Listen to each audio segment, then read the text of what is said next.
Para muitos romanos do primeiro século, esse foi o imperador que Roma nunca teve. O nome dele era Germânico Júlio César, um dos generais mais importantes da história do Império Romano. Considerado o herdeiro ideal, Germânico conquistou corações do povo romano e dos seus soldados, chegando até a ser comparado ao próprio Alexandre o Grande. Só que o que pouca gente sabe é que Germânico por pouco não foi morto pelos seus próprios soldados que se rebelaram contra ele. Então vamos ver mais sobre a história desse general. Germânico nasceu em 24 de maio de 15 a.C. e era neto de nada mais do que o primeiro imperador de Roma, Augusto, e também de um dos maiores generais que Roma já teve, Marco Antônio. Os seus pais eram Nero Cláudio Druso e Antônia Menor, filha de Marco Antônio. A linhagem de Germânico não era também qualquer coisa. Ele fazia parte da dinastia Júlio-Claudiana, a maior das realezas da Roma antiga. O seu nome pessoal, na verdade, é desconhecido, mas o agnome Germânico era uma homenagem que foi dada a ele por causa das vitórias que seu pai conquistou na Germânia. E essa acabou se tornando uma posição de prestígio que Germânico também carregaria com ele ao longo da sua vida. No ano 9 a.C., uma notícia muito triste aguardava Germânico. O seu pai, Druso, estava voltando de uma missão no Elba quando infelizmente caiu do seu cavalo. Tibério, irmão de Druso, se juntou a ele, mas mesmo sobrevivendo ao acidente inicial, uma infecção cruel fez com que Druso morresse um mês depois. O seu corpo foi levado de volta para Roma, mas nos campos de Mogoncíaco, os legionários ergueram um monumento que ainda está lá até hoje, testemunhando a lealdade duradoura que eles tinham pelo general. Antes de partir, Druso escreveu uma carta a Tibério expressando preocupações sobre como Roma estava sendo governada por Augusto, discutindo até mesmo a ideia de trazer de volta a república. Nesse momento, imagine só o que se passava pela mente de Germânico, que era apenas uma criança de 6 anos, ao receber a notícia de que seu pai não voltaria mais para casa. Em homenagem a Druso, o Senado romano construiu um arco na Via Ápia com as letras DE-GERM, representando as suas conquistas no Elba e também a sua coragem como general. Além disso, deram a ele o título Germânico, que foi passado para o seu filho. Esse título especial não seria apenas uma homenagem, mas também algo que ecoaria através do tempo, sendo usado por muitos membros importantes da família Júlio-Claudiana, incluindo Calígula, Cláudio e Nero.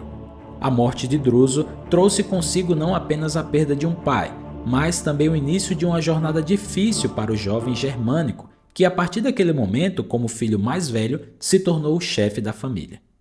Alguns anos se passaram e no ano 4 d.C., Caio César, que era neto de Augusto e um cotado para ser o seu sucessor, acabou falecendo de um ferimento em batalha, e isso desencadeou uma série de eventos que mudariam o curso da história imperial.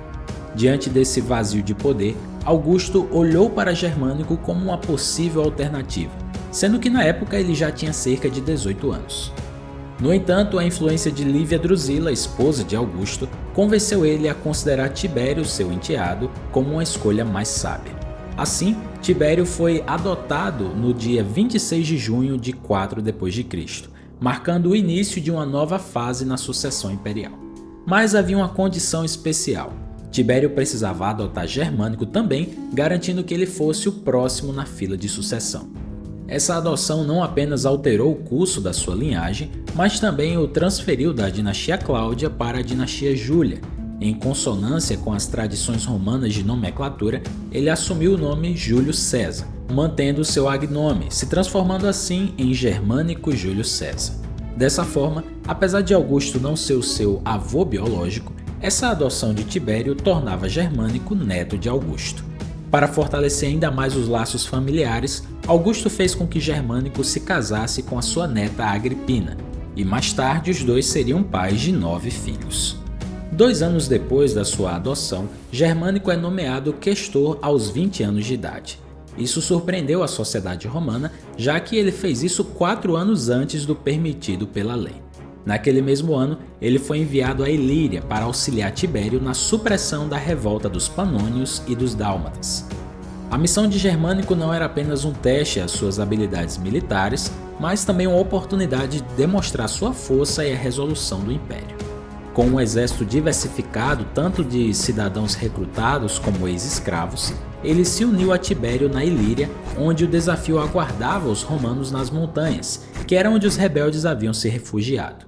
A natureza do terreno montanhoso se apresentou um desafio para os romanos.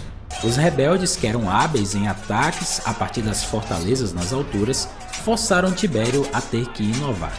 Dividindo o seu exército em destacamentos menores, ele empregou uma guerra de desgaste contra os insurgentes, uma tática que exigia paciência e precisão.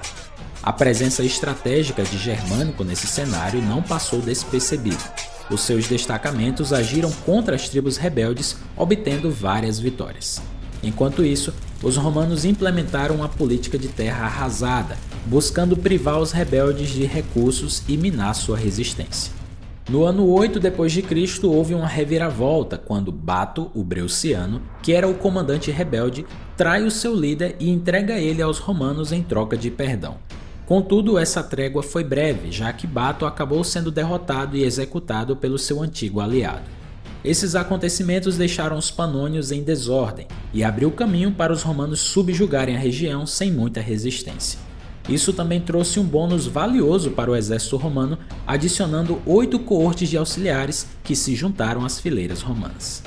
Após vencer essa guerra na Ilíria, Germânico volta a Roma em 9 d.C. e é tratado com muitos elogios, recebendo até uma espécie de medalha de honra chamada Ornamenta Triunfalia. Ele também ganha o título especial de pretor, que não só o autoriza a concorrer a cônsul antes do tempo certo, mas também permite que ele fale no Senado romano logo depois dos cônsules, mostrando que ele estava ficando cada vez mais influente. Durante o seu consulado, Germânico não apenas advoga pelos acusados nos tribunais, mas também organiza os Ludi Martialis, incluindo eventos grandiosos como a soltura de 200 leões no circo máximo. Essa combinação de habilidades judiciais e eventos espetaculares solidificou a sua posição como uma figura admirada em Roma. Ainda naquele mesmo ano, todos em Roma ficaram abalados ao receber a notícia do desastre da Batalha da Floresta de Teutoburgo, onde 3 legiões romanas, comandadas por Varo, foram dizimadas por uma coalizão de tribos germânicas lideradas por Armínio. Nesse momento, Augusto enfrentou um dilema: a necessidade de mais tropas para sustentar suas campanhas militares. Por isso, foi necessário adotar o alistamento compulsório, que era uma medida muito impopular e que refletia a urgência de recrutar mais soldados. A escassez de voluntários levou a ações extremas, como até mesmo a compra de escravos pelo Estado, que era depois libertos e transformados em soldados. Para conter essa ameaça de Armínio e dos germânicos que era iminente, Tibério foi despachado rapidamente para a fronteira do Reno, e todas as tropas disponíveis foram convocadas de outras províncias para reforçar o exército. Só que, curiosamente, essa tão temida invasão germânica aos territórios romanos nunca se materializou. Isso porque os guerreiros de Armínio escolheram seguir a prática histórica de muitos exércitos tribais. Eles se dispersaram e retornaram às suas terras para celebrar a glória conquistada. Com o tempo, Tibério passou a se fortalecer na região por realizar expedições punitivas contra as tribos germânicas, e isso começou a restaurar a reputação romana. A confiança abalada pela derrota de Varo lentamente começou a se recuperar. Foi então que no ano 11 d.C., Germânico, agora procônsul, foi enviado com Tibério para reparar esse dano. Germânico estava agora com cerca de 27 anos, e havia ganhado muita experiência durante a rebelião das tribos da Panônia. Segundo afirma Tácito, quando Germânico visitou o local da batalha em Teutoburgo, ele deu a ordem para reunir os restos físicos dos soldados e enterrá-los em covas apropriadas, já que os corpos desses soldados haviam sido abandonados para apodrecer no campo de batalha. Depois de honrar os soldados mortos na floresta de Teutoburgo com um enterro adequado, Germânico intensificou a sua perseguição a Armínio. Enquanto Armínio se aproveitava do terreno difícil, atacando os romanos na floresta pantanosa, eles conseguiram estabelecer um acampamento defensivo após superar os desafios da lama. No ano 14 d.C., assim que assumiu o trono romano, Tibério aumentou a presença militar na fronteira germânica com 6 legiões, enviando elas para além do rio Reno.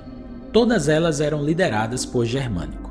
E assim como seu pai havia sido, Germânico era muito popular e tinha o respeito dos soldados romanos.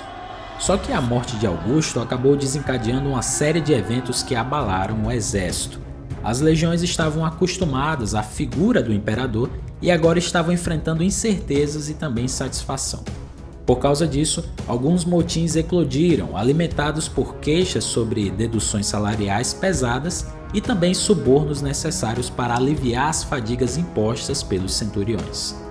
A gota d'água veio na Germânia Inferior, onde o experiente comandante Aulo Cecina, conhecido por sua lealdade à família imperial, liderou uma revolta que ninguém esperava. As 4 legiões que estavam sob seu comando perderam completamente a disciplina, revelando um descontentamento generalizado entre os soldados. Os centuriões, que foram o alvo inicial da revolta, foram presos e açoitados, marcando um período de tumulto nas fileiras romanas. Enquanto Germânico supervisionava a arrecadação de impostos na Gália, a notícia da revolta o convocou de volta às pressas. Quando Germânico chegou no acampamento do exército, ele não recebeu uma recepção bem amigável. Os soldados estavam descontentes e expressaram seu desagrado de maneiras pouco usuais. Eles reclamaram com Germânico sobre dispensas atrasadas e salários ruins. Até alguns sugeriram a ideia de fazer de Germânico o imperador em vez de Tibério. Nesse momento, Germânico tentou de uma forma dramática trazer de volta a ordem ao ameaçar tirar sua própria vida, chegando a desembainhar sua espada diante dos soldados. No entanto, o resultado não foi o esperado. Alguns tentaram impedi-lo, mas outros ofereceram suas próprias espadas para que ele cumprisse aquela ameaça. Aquela situação exigia uma ação imediata e por isso Germânico optou por falsificar uma carta de Tibério prometendo todas as demandas que os soldados queriam. Essa carta trouxe uma breve calmaria nos soldados, mas quando os emissários de Tibério chegaram, a artimanha de Germânico foi exposta. O risco de outra revolta ameaçava não apenas Germânico, mas também a sua esposa Agripina e seu filho Calígula, que tinha apenas 2 anos de idade. Se sentindo desesperado, Germânico fez um apelo emocional, pedindo aos seus soldados que permitissem que ele enviasse sua família para longe do perigo. Esse momento emotivo, como descrito por Tácito, foi crucial. Comovidos pelas lágrimas de Germânico, os soldados recuaram. Ele conseguiu persuadi-los a impor disciplina por conta própria, lidando internamente com a punição dos líderes rebeldes. Nos bastidores, de forma sutil, Germânico coordenou a eliminação dos líderes da revolta, evitando ressentimentos diretos contra ele mesmo. Além das execuções, Germânico implementou outras concessões para apaziguar os soldados, como por exemplo a dispensa imediata daqueles que estavam com o tempo de serviço expirado. Além disso, para cumprir uma promessa feita às tropas, ele não apenas pagou as legiões, mas foi além, distribuindo dinheiro mesmo para aquelas que não haviam exigido. Esse gesto não visava apenas satisfazer as necessidades materiais dos soldados, mas também consolidar a lealdade que se mostraria essencial nas próximas empreitadas. Agora, com aquela rebelião praticamente controlada, Germânico não se absteve também do seu papel militar. Mesmo com o fim da estação de campanha, ele liderou uma coluna punitiva contra os Marsos, que eram um povo germânico estabelecido ao longo do alto rio Ru. Germânico, sem hesitação, ordena o massacre de aldeias dos Marsos e também da pilhagem do território. Agora, com as legiões do seu lado, Germânico estava decidido a cruzar o Reno para encontrar Armínio e vingar a derrota romana. Mas tenha calma que a gente vai ver a história completa dessa vingança romana liderada por Germânico ainda num próximo vídeo. Enquanto isso, eu vou deixar aqui do lado esse vídeo para você que ainda não viu sobre os acontecimentos que levaram à Batalha da Floresta de Teutoburgo. Então clica aí que vale muito a pena assistir e a gente se vê no próximo vídeo.